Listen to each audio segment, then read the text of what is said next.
ಇದುವೇ ಮಾನವ ಕುಲದ ರೀತಿ ನೀತಿ ನಡವಳಿಕೆ ಸೂತ್ರವಮ್ಮ. ರಾಮು, ಆ ಜಗದ ಸೃಷ್ಟಿಕರ್ತನ ಬಗ್ಗೆ ಬಹಳ ಮಾರ್ಮಿಕವಾಗಿ ಮಾತನಾಡುತ್ತೀಯ.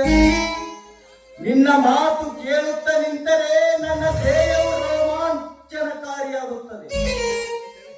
ನೋಡು ರಾಮು, ಈ ಸವಿತಾ ನಿನ್ನ ಮಾತಿನ ಅರ್ಥ ತಿಳಿದುಕೊಂಡು ಬಾಯಿದ್ದೇ ಆದರೆ ನಿಜ ಗರತಿಯರ ಸಾಲಿನಲ್ಲಿ ಸೇರುವುದು ಖಂಡಿತ.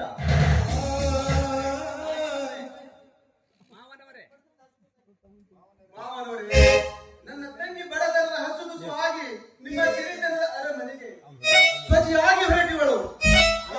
ನನ್ನ ತಂಗಿ ನೆರೆಗುಡಿಯಲ್ಲಿ ಹಿಂದಿನಿಂದ ಎಡಕು ತುಡುಕು ಬಂದರು. ಸುಧಾರಿಸಿಕೊಂಡು ಹೋಗುವಂತವಳೆ ನಿಮಗೆ ಮಾವನವರೇ. ಆಯ್ತು ಲಕ್ಷ್ಮಣ, ನಿನ್ನ ತಂಗಿಯನ್ನು ನೋಡಿಕೊಂಡು ಹೋಗುವುದೊಂದು ನನ್ನ ಮೇಲೆ ಹೊಣೆಯನ್ನು ಹಾಕಿದೆ. ಆದರೆ ಇಷ್ಟು ಮಾತ್ರ ಸತ್ಯ, ನನ್ನ ಬಂಧು ಬಾಂಧವರಿಂದ ಯಾವುದೇ ತೊಂದರೆ ತೊಡಕು ನೋಡಿಕೊಂಡು ಹೋಗುವುದು ನನ್ನ ಕರ್ತವ್ಯ. ನನ್ನ ತಂಗಿಯ ಬಾಳಿನಲ್ಲಿ ಶ್ರೀರಾಮಚಂದ್ರನಂತ ಭಾವ ಸಿಕ್ಕಿರುವುದು ಪುಣ್ಯದ ಫಲವೇ. ಸವಿತಾ, ಈ ತವರ ಮನೆಯಿಂದ ಗಂಡನ ಮನೆಗೆ ಹೋಗುವ ನಿನಗೆ ಪಾತ್ರೀವತ್ಯದ ಹಿತದ ಬುತ್ತಿಯನ್ನು ನಿನ್ನ ಮಸ್ತಕದಲ್ಲಿ ಕಟ್ಟಿ ಕಳಿಸಿದೆ. ಆ ಬುತ್ತಿಯನ್ನು ನಿನ್ನ ಪತಿಯ ಮನೆಯಲ್ಲಿ ಗರತಿ ಗಂಗಮ್ಮಳಾಗಿ ಹಸಿರಾದೊಡನೆ ಹೆಚ್ಚಿ ಊಟ ಮಾಡುವುದು ನಿನ್ನ ಕೈ ಬಿಟ್ಟಿದ್ದ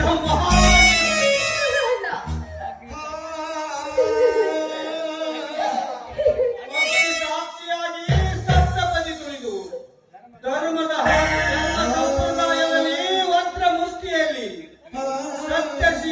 ಶೀಲ ತುಳುವಳಿಕೆ ಉಳ್ಳ ಧರ್ಮದ ಹಾದಿಯಲ್ಲಿ ಪಯಣ ಮಾಡಿ ಸೀತಾದೇವಿ, ಮಂಡೋದರಿ, ಸತಿ ಸಾವಿತ್ರಿ, ಮಾ ಅನುಸೂಯ, ಸತಿ ಸಕ್ಕುಬಾಯರಂತೆ ನೀನಾಗಿ ಆ ಗಂಡನ ಮನೆ ಬೆಳಗುವ ದಿವ್ಯ ಜ್ಯೋತಿ ನೀನಾಗಬೇಕಮ್ಮ, ನೀನಾಗಬೇಕು.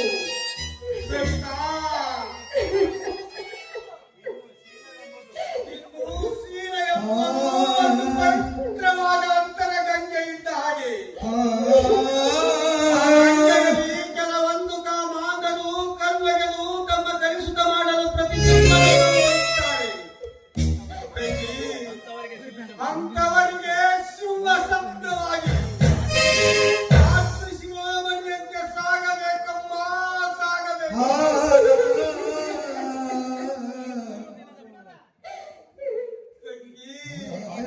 ಈ 3 ದಿನ ಎಂಬ ಪೃಥ್ವಿ ಸಂತೆಯಲ್ಲಿ ಸ್ವರ್ಗದ ಯಾತ್ರೆಯಲ್ಲಿ ಒಂದು ವೇಳೆ ನೀನೇನಾದರೂ ತಪ್ಪು ಹೆಜ್ಜೆ ಇಟ್ಟಿದ್ದೆ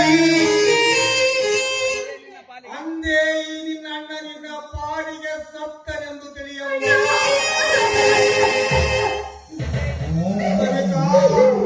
ಅಂದೇ ಈ ನಿನ್ನ ಅಣ್ಣನಿಂದ ಪಾಡಿಗೆ ಸತ್ತನೆಂದು ತಿಳಿಯಮ್ಮ.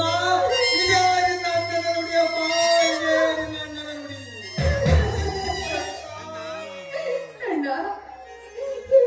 ಕೊಟ್ಟಿರೋ ಮಾರ್ಗದಲ್ಲಿ ನಾನು ಸರಿಯಾಗಿ ನಡೆತೀನಿ. ನ್ಯಾಯ, ನೀತಿ, ಧರ್ಮದಿಂದ ನಡೆತೀನಣ್ಣ. ನಾನು ಆದರ್ಶ ದಾರಿಯಲ್ಲಿ ನಡೆತೀನಣ್ಣ, ನಡೆತೀನಿ. ನನ್ನ ಪತಿ ಪರಮೇಶ್ವರ ಅಂತ ಪ್ರತಿನಿತ್ಯ ಪೂಜೆ ಮಾಡಿ ಈ ಹೆಣ್ಣಿನ ಜನ್ಮಕ್ಕೊಂದು ಮುಕ್ತಿ ಪಡಿತೀನಣ್ಣ, ಮುಕ್ತಿ ಪಡಿತೀನಿ. ತಂದೆ ತಾಯಿ ಸತ್ತ ನಂತರ ನೀವೇ ನನ್ನ ತಂದೆ ತಾಯಿಗಳಾಗಿ ನನಗೆ ತುತ್ತಿಟ್ಟು ಮುತ್ತಿಟ್ಟು ಇಷ್ಟು ವರ್ಷಗಳ ಕಾಲ ಬೆಳೆಸಿದ್ದೀರ. ಇಂಥ ಸಂದರ್ಭದಲ್ಲಿ ನಾನು ನಿಮ್ಮನ್ನ ಬಿಟ್ಟು ಗಂಡನ ಮನೆಗೆ ಹೇಗೋಗ್ಲಿ ಅಣ್ಣ, ಹೇಗೋಗ್ಲಿ? ಇಲ್ಲ ಅಣ್ಣ, ಇಲ್ಲ. ನಾನು ನನ್ನ ಪತಿ ಮನೆಗೆ ಹೋಗೋದಿಲ್ಲ. ನಾನು ಇಲ್ಲೇ ಇದ್ಬಿಡ್ತೀನಣ್ಣ, ಇಲ್ಲೇ ಇದ್ಬಿಡ್ತೀನಿ ಅಣ್ಣ.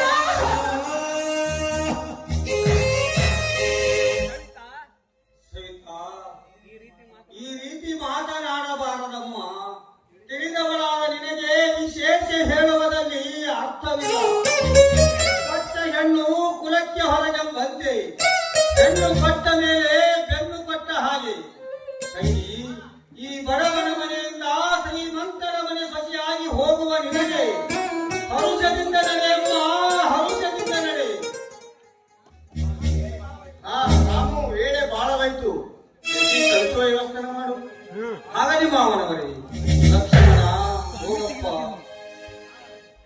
ಈ ಹೂವು ಹಣ್ಣು ಸೀರೆ ಕುಂಕುಮ ತೆಗೆದುಕೊಂಡು ಬಾ.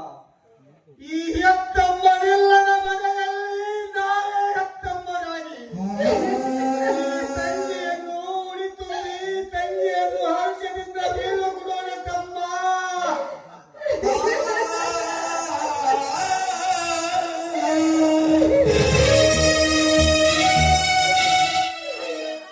ಆಯ್ತಣ್ಣ.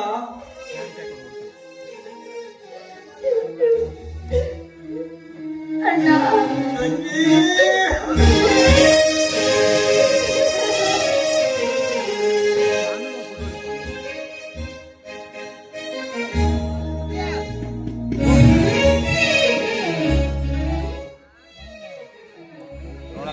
ಕುಳಿತುಕೊಳ್ಳು ಬಾರಮ್ಮ. ಈ ಬಡವನ ಅಲ್ಪ ಗಾಳಿಯನ್ನು ಸ್ವೀಕರಿಸಿಕೊಳ್ಳು ಬಾರಮ್ಮ.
Haji